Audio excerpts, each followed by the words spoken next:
Well, it's that time again. I got the old Satellite sitting here, and she is as ready as she's gonna get for the No Name Nationals. So for those of you that aren't super familiar with this thing, and it's been in a lot of videos, but not a whole lot of really going over it, I'm just gonna do a quick little rundown. Because by the time that this video comes out, I will actually be home, back from No Name Nationals. So there we go. So under the hood, what do we have? Yeah, that's a 328 cubic inch small block Chrysler. 60 over 318, nothing fancy. Ooh, I do have this fancy catch can. I will have to drain this nice fancy US radiator and put water in it for the race. But nothing special. It's just a 60 over 318. It's got some 340X heads with 202 160 valves. They're the Chevrolet style valves with the smaller 11/32 valve stems. It runs pretty strong. It's not super quick, but it's it's fun. It's a lot of fun. I swapped the 4-speed into it. There's a whole video series on that. So it's it's pretty cool. I absolutely love this car, and it's been a lot of fun. This engine has actually been in this car since I originally got it. And if we come over here to this sticker on the window, you can see that says 1984. Yeah, April of 1984 was the last time that this car was registered. Prior to me picking it up, my father actually bought this thing. We drug it out of a field where it sat there for about 30 years. Back in 2015 we got it. Now off in the back, what do you see there? Yeah, I've actually got a rear end with a cover on the back, because that's the Chrysler 8 1/4.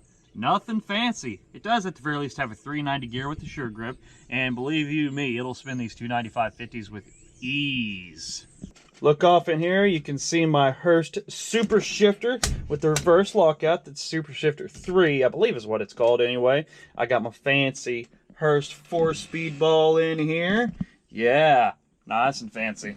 But really, it's mostly together, but there's no carpet or anything. I did take the heater core out and blocked off all the holes in the firewall.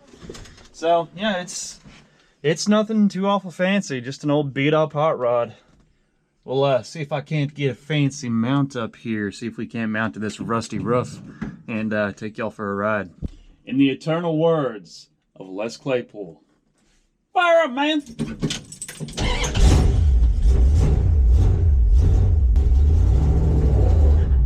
Dead cold, hadn't rained at all today.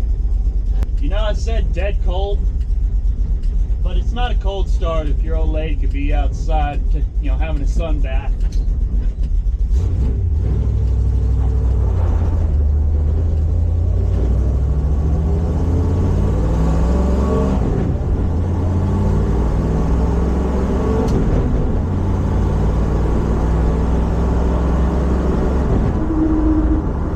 You see, if you really know how to drive a manual, you only use the clutch to take off. Third is going to need some synchros in this transmission.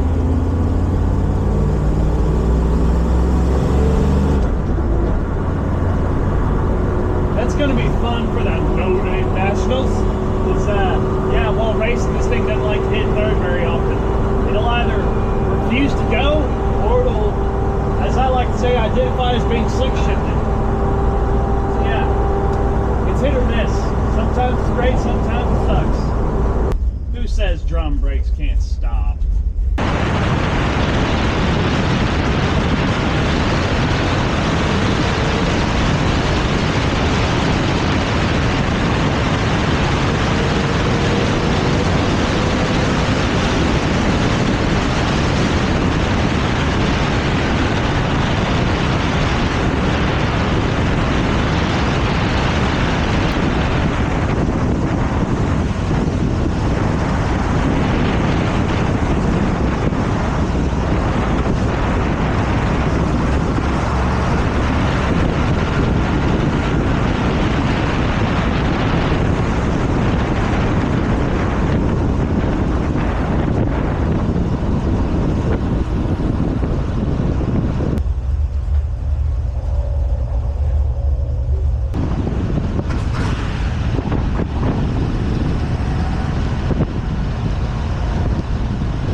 video, it sounded good for 30 years. So the fact they hold air at all has always been surprising. Maybe it's about time to replace them though, because I'm tired of messing up my expensive tires. And there it goes. Now on to some actual wrenching to get this thing ready for the race. So back there is the stock, single point distributor, nothing fancy. I'm taking that out in favor of this dual point distributor. It's an old school Autolite one. See right there, it says Autolite. If the camera would focus.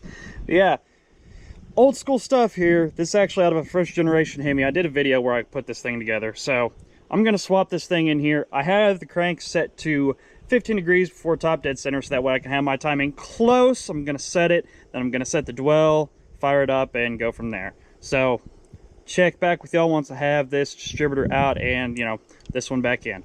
So the old school dual point distributor is officially in there, and now what I'm gonna do is just set the base timing. So I'll show you how I do that. First things first, like I said, I have this thing set to 15 degrees before top dead center on the crank. I have the distributor set to where it's going to be, the points aren't open yet, pretty much. I have it all connected to the coil. Now I'm going to come in here, turn the power on. All right, keys on.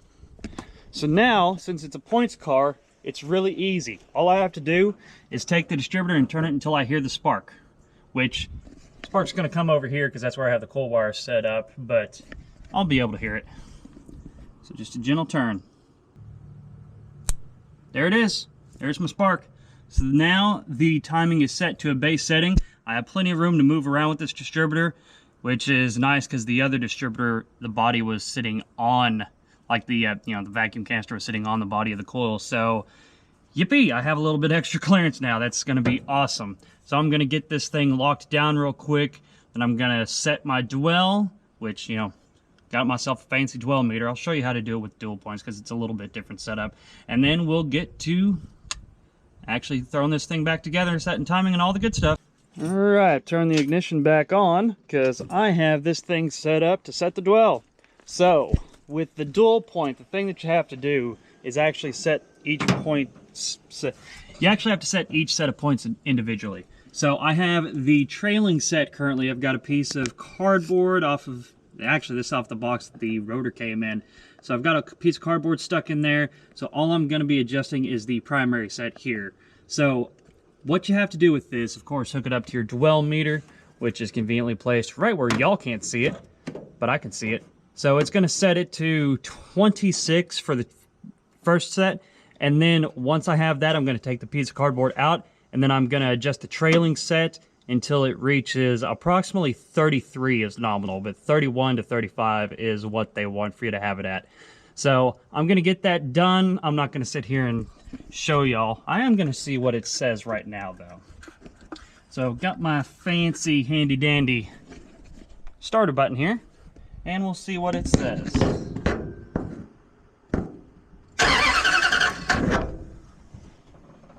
Couldn't even see it.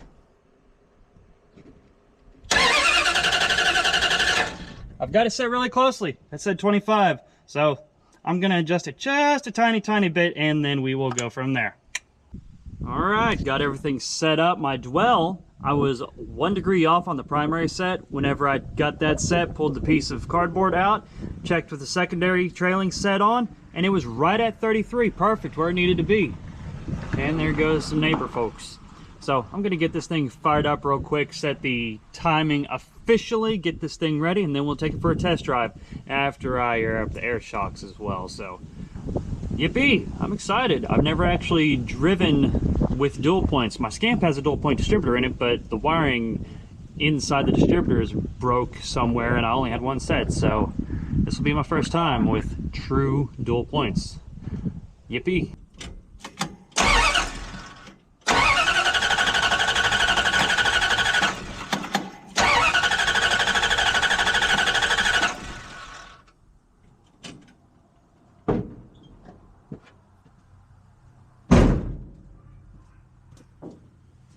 You know what would help is if I connected the coil wire. It's lovely whenever I do that kind of stupid stuff. Now let's try it again.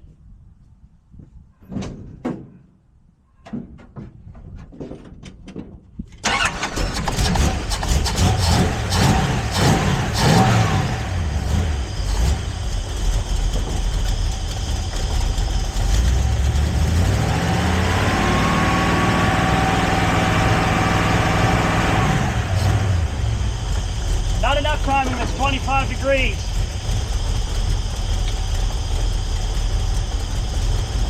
There we go.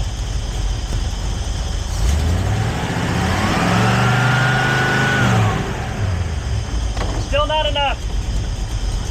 A couple more degrees.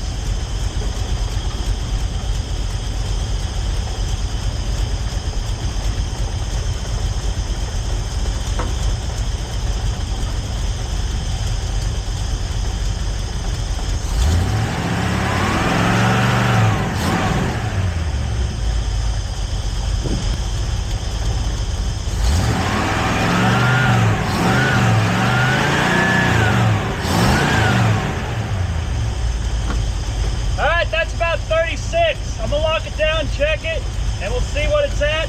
Call it good. All right, we're sitting at about 26 initial. At about 36 total. I've got about a 10-degree swing in this distributor, which is about what I was after.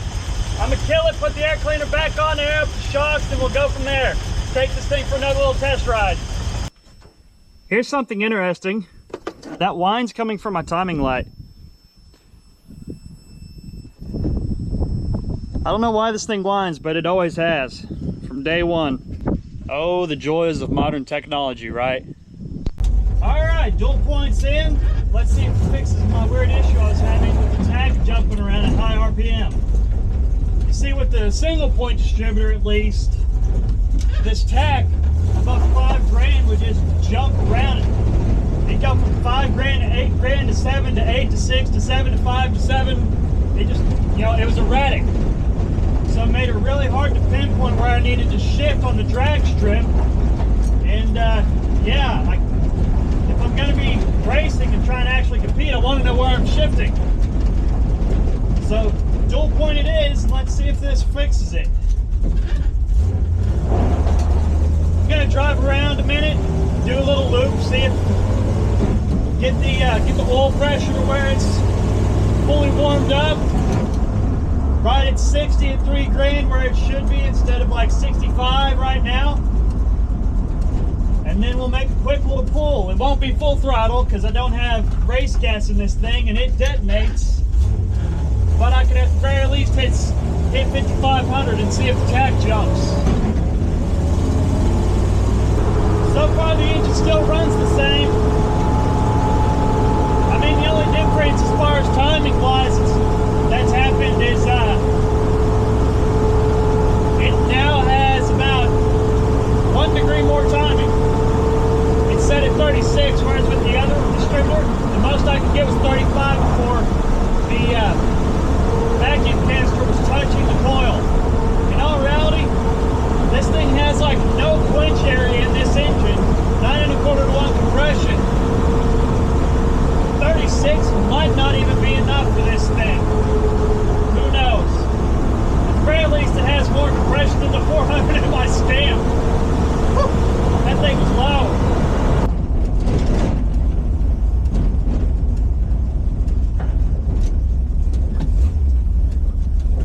All right. Not a drag testing kind of place because there's highway right over there, but at the very least, I'll be able to do what I need to do.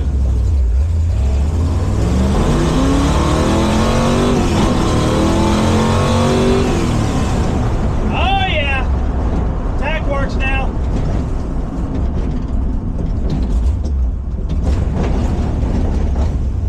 Fun fact, whenever that got washed out, there was tire marks leading up to it where there was burnouts done on this road, so it made it look like somebody had fallen off into it.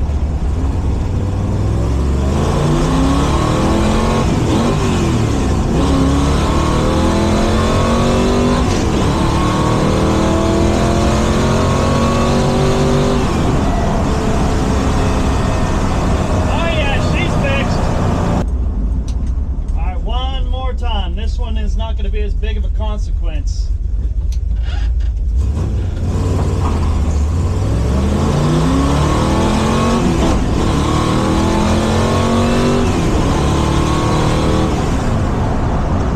That was my own doing on the one too. I pedaled just a little bit. So those have been 6,000 RPM shifts for those of you that are curious. I know I don't have y'all on the roof so you can't see the tack.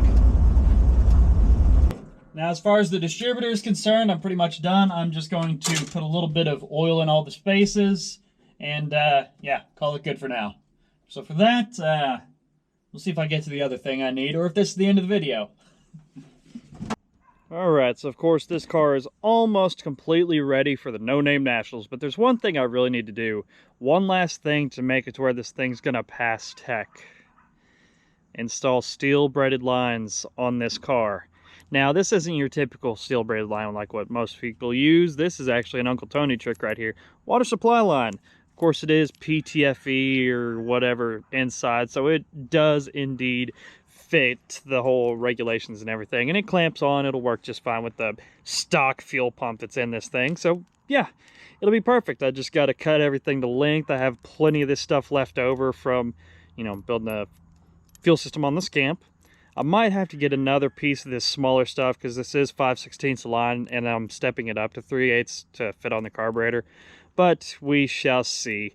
Either way, it's getting this stuff put on, and yeah, that'll be a tomorrow thing for me because today I have to go get the missing car that someone decided to drive over and then the headlights went out on them. So yeah, gotta save the dad. Topaz, you're getting so big. You're almost the size of OB, and he's like 3 months older than you. What is it, Marble? Oh yeah, good quality stuff right here. This is what y'all really come for, is the entertainment of petting the kitties. Don't lie to me. I know why you're here.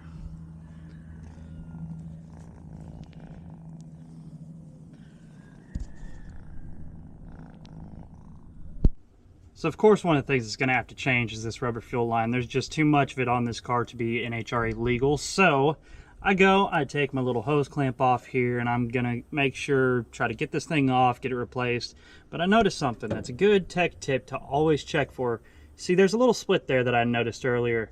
Whenever I give this fuel line a little pushover, you see it leaks out. It's no good. That's why you got to check these things every now and then. When you drive these old cars, there's always a chance that something like this can happen, and it wasn't leaking while I was driving down the road as far as I'm aware, you know, sitting there watching the engine run. There's no leak coming out of that, but obviously this could leak and this could have ended up burning my car down. So always check for this kind of stuff right here. Good news, new fuel line's on, there's no fuel leaks, which is awesome. And yeah, I'm gonna close this hood and then go wash this all up.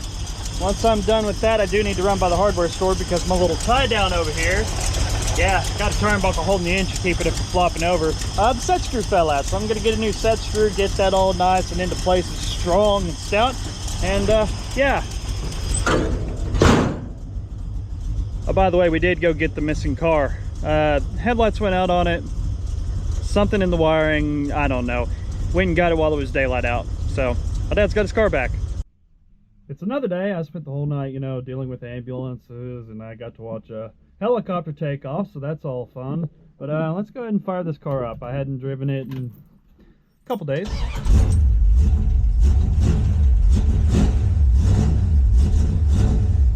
Yeah, good stuff, ain't it? Fires right up and it idles. And what do you think of that sound? Pretty nice, ain't it? Yeah, just you wait. Just you wait. Alright, which one of you's which? Ooh, that one says race on it. Yeah. Let's go ahead and grab you. Alright, behind the license plate here. Yeah, even got my pinky in the frame. Now I just gotta go get my funnel. You load 16 tons. What do you get? Another day older and your neighbor and dead. Don't invite me to the party cause I can't go. I sold my soul to the company store. Do, do, do, do, do, do, do, do. I hope you can see me. I know this is exactly what y'all have come here for. Watching a man put race gas in his car. One of them dirt bikes in there, I gotta mix some race gas in it. So I had this left over from that. It's 110. car only has 9 1/4 to 1 compression anyway. The fact that I have to put race gas in it is only a testament to the probably the amount of timing that's in it. But oh well. I had to go about 2.5 miles down the road to get my race gas, so it's not like it's a huge deal. But at $10.20 a gallon right now, it is pretty expensive. Ooh, 360. Yeah. What do y'all think of that camera angle? I'll just have y'all sitting in the grass. Whew. At least it's not hot. So, yeah, I'm doing a thing here. You see, this car has what's called Flowtech Warlock mufflers, and they're pretty neat. You see, normally it's just a normal, what do you call it, turbo muffler. Comes in, comes out. There you go. But now it's straight piped. Yeah, I'm gonna go throw this in the car real quick, do the other side, and I'll let y'all hear what this car sounds like straight piped. Excuse the weird angle. This is the only way that the camera will sit on its little stand and see the back of the car.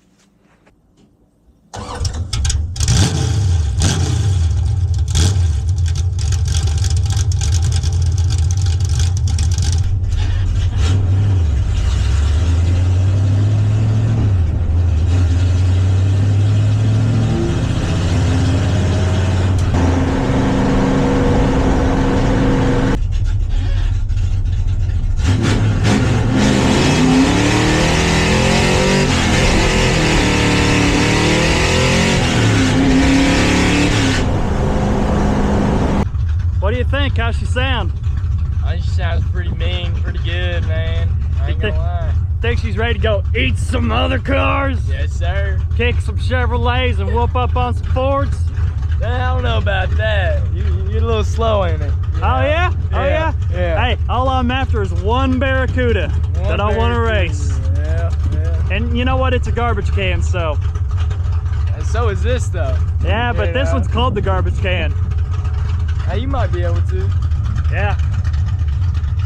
So, by the way, this is my good buddy Jackson.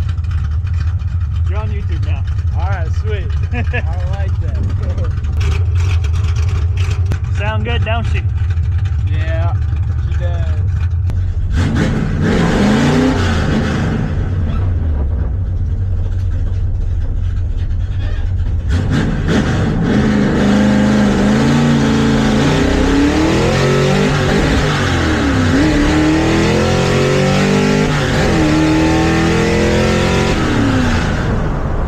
Don't mind me just, you know, wrenching on my car with this fancy little wrench that I was gifted by a 3-year-old. Doing real well. I think, you know what? I think I'm going to take this to the race just to make sure, in case I break down, I'll have this thing. It'll be good. It'll be good. All right, now it's time to get some coolant in the car. I'm going to be using the Rizlone Hypercool.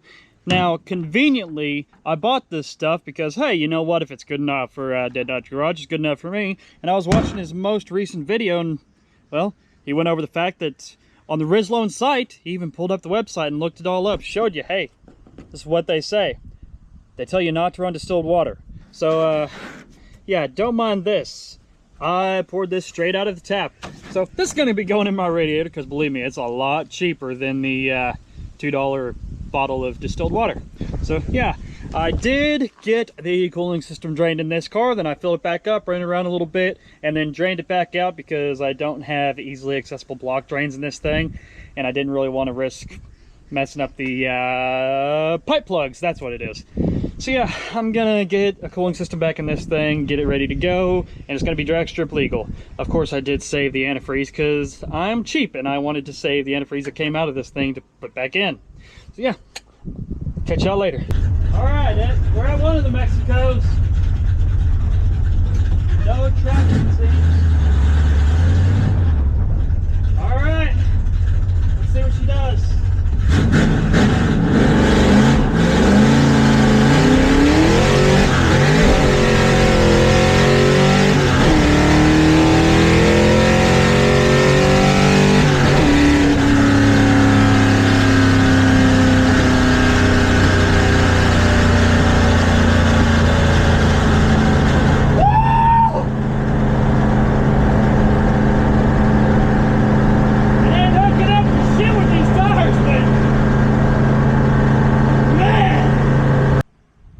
And with that, I'm about as done with this as I can be.